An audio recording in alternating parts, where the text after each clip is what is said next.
When Prime Minister Modi deplored what he called the expansionist tendency among some countries, it was clearly an oblique reference to China, which presently has a maritime dispute with Japan. Now, view that comment alongside Modi's all-too-visible bonhomie with the Japanese Prime Minister Shinzo Abe, and China, you could say, may well be rattled. Apart from strengthening historic ties, the Modi-Abe tango seems to be at least partly about a concrete attempt to check growing Chinese hegemony in the region. 18वीं शताब्दी की जो स्थिति थी वो विस्तारवाद नजर आ रहा है। किसी देश में एनक्रोचमेंट करना, कहीं समुद्र में घुस जाना, कभी किसी देश के अंदर जाके कब्जा करना, इन चीजों की प्रवृत्ति चल रही है। There was no mistaking just who Prime Minister Modi was referring to. किसी देश में एनक्रोचमेंट करना, कहीं समुद्र में घुस जाना, कभी किसी देश के अंदर जाके कब्जा करना, इन चीजों की प्रवृत्ति चल रही है। Nor was it intended as an ambiguous swipe at China. One thing's for sure, this visit to Japan isn't just about strengthening historical ties, but to send out a no-nonsense message to the hegemonic and aggressive rise of Beijing. China has already been quick to attack the Modi-Abe partnership, accusing the Japanese Prime Minister of dividing Delhi and Beijing. यह इस बात का प्रमाण है कि Bharat Japan को सबसे घनिष्ठ और विश्वसनीय मित्रों में समझता है और हमारी विदेश नीति में जापान की ऊंची प्राथमिकता है। At any rate, Prime Minister Modi is backing his China swipe with some power-packed agreements with Japan. For starters, Modi and Abe have entered into a landmark defense agreement that will institutionalize joint military exercises and high-level exchanges. While the two countries will have to wait longer for an elusive civilian nuclear deal, more immediately, India is finalizing a historic deal for 15 Japanese-built US-2 amphibious aircraft for the Indian Navy to guard island territories, an explosive topic separately between China and Japan. And finally, birthing a special multi-billion-dollar economic infrastructure and investment relationship that could be the centerpiece of countering China's rise. What Prime Ministers Modi and Abe have achieved in Japan has been watched keenly from across the East China Sea. Checking Beijing's unstoppable rise will depend greatly on how the two leaders take their words forward. With Gaurav Sawant in Tokyo, Bureau Report, Headlines Today. Narendra Modi may be in Japan sipping tea with the Japanese Prime Minister, but back home, controversies are still tracking him. This week is the 100th day since Mr. Modi was sworn in as India's 14th Prime Minister.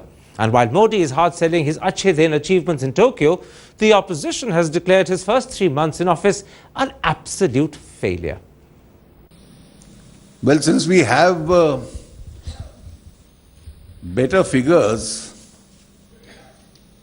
I think every Indian is entitled to smile. That was 2 days ago, but it's now that the echo is reverberating around Delhi's power corridors. A massive row over the better-than-expected GDP growth rate announced Saturday.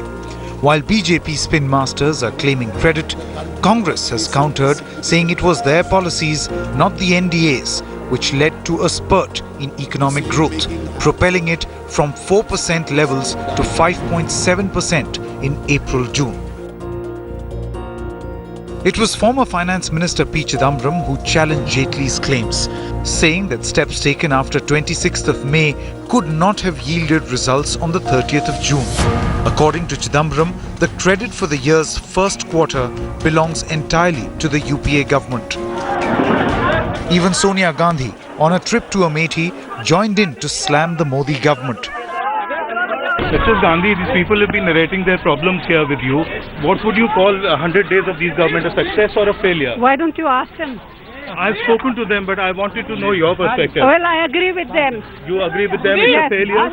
It's a failure? Well, what else can I say? And how What would you... about prices? Have they gone down? Meanwhile, Narendra Modi chose to highlight his government's 100-day achievements in Tokyo, telling businessmen how the sentiment has turned around. 21वीं सदी की शांति के लिए 21वीं सदी के प्रगति के लिए, 21वीं सदी के जन सामान्य मानवी की आवश्यकताओं की पूर्ति के लिए भारत की और जापान की एक बहुत बड़ी जिम्मेवारी है। और किसी न किसी कारण से उस जिम्मेवारियों को निभाने के लिए जन सामान्य ने बहुत बड़ा निर्णय किया है पॉलिटिकल स्टेबिलिटी का। The NDA government's hits and misses in the past 100 days have become major bone of contention between BJP and other political parties. While Modi and company are boasting of demolishing archaic bureaucratic structure and financial inclusion as schemes, the opposition parties are drawing its claws into dissent within BJP, recent bipole disaster of BJP and issues like that one of Rajnath Singh. No government in Delhi is another thing they are sharpening their attack on. With camera person Alok Bhatnagar and Bureau Inputs, this is Kamaljeet Sandhu in Delhi for Headlines Today. Delhi's much-awaited housing bonanza is here. The capital's largest owner and developer, the Delhi Development Authority, has launched its new scheme to sell around 24,000 new apartments in the city for below-market prices. The last time the DDA launched a scheme in 2010, it got 1.1 million applications for the 16,000 flats on offer. This time round, the scramble for application forms, if anything, is a lot fiercer. The DDA rolled out its much-awaited housing scheme offering over 25,000 flats across various categories. The project drawing unprecedented response minutes after its launch.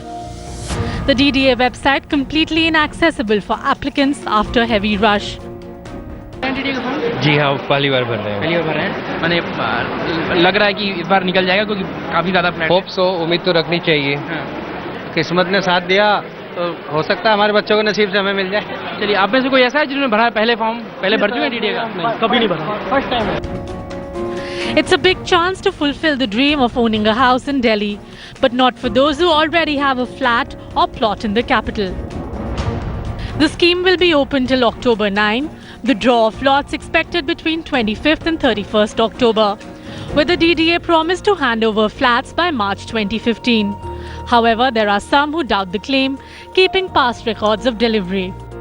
5 दिन की छुट्टियां भी आ रही हैं अक्टूबर में, उसको ध्यान रखते हुए हमने स्कीम पहले 1 अक्टूबर बंद करने की सोच रहे थे, फिर हमने 9 अक्टूबर तक एक्सटेंड किया ताकि लोगों को सुविधा। वो दावे की बात है, पहले जब हमने ये न्यू पैटर्न स्कीम में भरा था तब इन्होंने हमें कहा था कि 1 साल के अंदर दे देंगे, पर आज वो 31 साल हो गए हैं जिसका कि अभी तक हमें कब्जा नहीं मिला। One can take part in the DDA housing bonanza by registering by paying a token money of 1 lakh rupees, which will be refunded if the applicant fails to get a flat allotted in his name. For economically weaker sections, the amount is only 10,000 rupees. कुल जो है 25,034 flat की scheme है। Brochure जो है वो हमने आज जारी कर दिया है और इसकी बिक्री जो है 9 अक्टूबर तक रहेगी और उसके बाद जो है 15-20 दिन के अंदर हमें उम्मीद है कि हम जो है वो ड्रॉ कर देंगे और ड्रॉ करने के बाद जो अनसक्सेसफुल एप्लीकेंट्स होंगे उनको जो है वो पैसा वापस कर दिया जाएगा। Out of 25,034 flats, over 22,000 houses are just one-bedroom units, the price ranging between 14 to 22 lakh rupees. For 561 2 BHK flats on offer, price tagged at 41 to 69 lakh rupees, and 69 lakh to 1.2 crore rupees for 21 3-bedroom flats that are available. Even 700 EWS flats are priced at 5.87 lakh to 9.9 lakh rupees. While the largest chunk of flats are located in Rohini, Narela and Dwarka, many flats are also located in Jasola, Vasant Kunj, Mukherjee Nagar, Kalyan Vihar and Motia Khan. Unlike previous schemes, the brochure for the Dream House is available at select branches of 13 banks. Bureau Report, Headlines Today.